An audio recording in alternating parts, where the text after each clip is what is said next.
Missile man के नाम से मशहूर भारत के पूर्व राष्ट्रपति डॉक्टर एपीजे अब्दुल कलाम जी का कथन है, अगर आपको यह लगता है कि आप बिल्कुल अकेले हैं तो सबसे पहले आकाश की तरफ देखें। पूरा ब्रह्मांड आपका साथ देने के लिए तैयार है, मगर इसके लिए आपको ज़रूरत है तो सिर्फ मेहनत करने की। नमस्कार, मैं हूं मनोज कुमार मिश्र और दैनंदिनी सीरीज में आप सभी का स्वागत है। तू न थकेगा कभी, तू न रुकेगा कभी, तू न मुड़ेगा कभी, कर शपथ कर शपथ कर शपथ, अग्निपथ अग्निपथ अग्निपथ।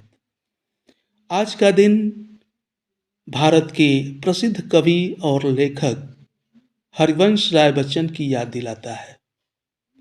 आज ही के दिन वर्ष 2003 में आप इस दुनिया को अलविदा कहे थे। हरिवंश राय बच्चन जी का जन्म 27 नवंबर वर्ष 1907 को एक कायस्थ परिवार में हुआ था। इनको बाल्यकाल में बच्चन कहा जाता था। बाद में ये इसी नाम से प्रसिद्ध हुए।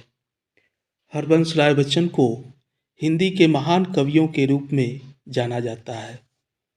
वर्ष 1968 में उन्हें हिंदी कविता का साहित्य अकादमी पुरस्कार से सम्मानित किया गया। वर्ष 1976 में हिंदी साहित्य में इनके योगदान को देखते हुए पद्म भूषण से सम्मानित किया गया। हरिवंश राय जी को सरस्वती सम्मान, नेहरू अवार्ड्स, लोटस अवार्ड से भी सम्मानित किया जा चुका है। उन्होंने बहुत सी रचनाएं लिखी हैं। इनकी रचना मधुशाला बेहद प्रसिद्ध हुई। फिल्मों के शहंशाह कहे जाने वाले अभिनेता अमिताभ बच्चन जी अपने पिताजी के गौरव में लगातार वृद्धि कर रहे हैं। आज हरिवंश राय बच्चन जी के पुण्यतिथि पर उन्हें शत शत नमन और भावपूर्ण श्रद्धांजलि। आज ही के दिन प्रसिद्ध समाज सुधारक, राष्ट्रवादी और विद्वान गोविंद रानाडे जी का जन्म 1842 को पुणे में हुआ था।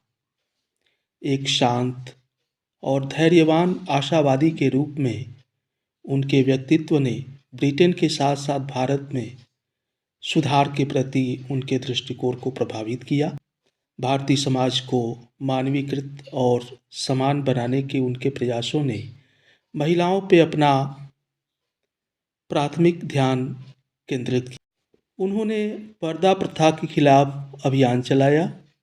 वह सामाजिक सम्मेलन आंदोलन के संस्थापक भी थे, जिसका उन्होंने अपने मृत्यु तक समर्थन किया। बाल विवाह, विधवाओं के मुंडन, शादियों और अन्य सामाजिक कार्यों की भारी लागत और यात्रा पर जाति प्रबंध के खिलाफ अपने सामाजिक सुधार प्रयासों को निर्देशित किया। आज आपके जन्म दिवस पे आपको शत शत नमन। सर्वश्रेष्ठ बैडमिंटन खिलाड़ियों में से एक अपर्णा पोपट का जन्म आज ही के दिन 18 जनवरी 1978 को हुआ था। वह लगातार 8 वर्षों तक राष्ट्रीय महिला चैंपियन रह चुकी हैं। उन्होंने 1998 में फ्रेंच ओपन में महिलाओं का एकल खिताब जीता है। उन्हें 2005 में अर्जुन पुरस्कार से सम्मानित किया गया है। अपर्णा पोपट को देश की अतिश्रेष्ठ शटलर माना जाता है। उन्होंने राष्ट्रीय तथा अंतर्राष्ट्रीय दोनों स्तर पर ख्याति पाई है। आज ही के दिन वर्ष 1997 में भारत की पहली इलेक्ट्रिक कार रेवा बेंगलुरु में लॉन्च की गई। आज ही के दिन 1966 में भारत के प्रसिद्ध गणितज्ञ बद्रीनाथ प्रसाद जी का निधन हुआ था। प्रोफेसर BN प्रसाद का जन्म मोहम्मदाबाद, गोहाना जिला आजमगढ़, उत्तर प्रदेश में हुआ था। उन्हें साहित्य एवं शिक्षा के क्षेत्र में वर्ष 1963 में पद्म भूषण से सम्मानित किया गया था।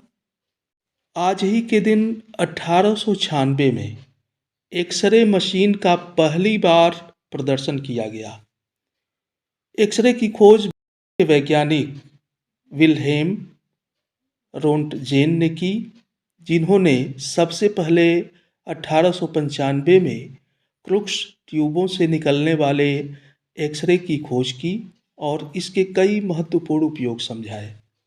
जब वह रिसर्च कर रहे थे तो उन्होंने महसूस किया कि एक्सरे करने पर इंसानी टिश्यू पार हो जाता है और इसकी वजह से हड्डियां दिखने लगती हैं।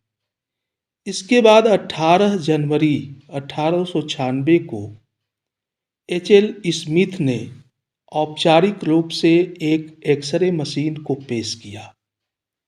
इसके बाद 1904 में मेले क्लैरेंस ने सार्वजनिक इस्तेमाल के लिए एक पूर्ण रूप से कामकाजी एक्सरे मशीन पेश की।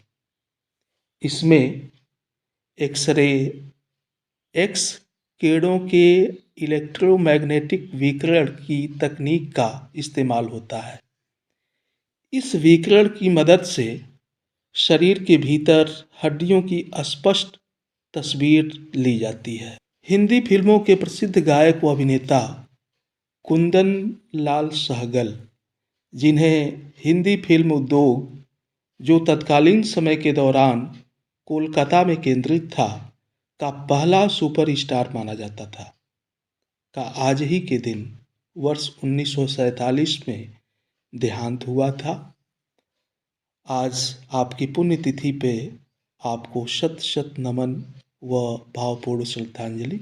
और अब आज का सामान्य ज्ञान। 26 जनवरी तक गणतंत्र दिवस विशेष प्रश्नोत्तरी कार्यक्रम होगा।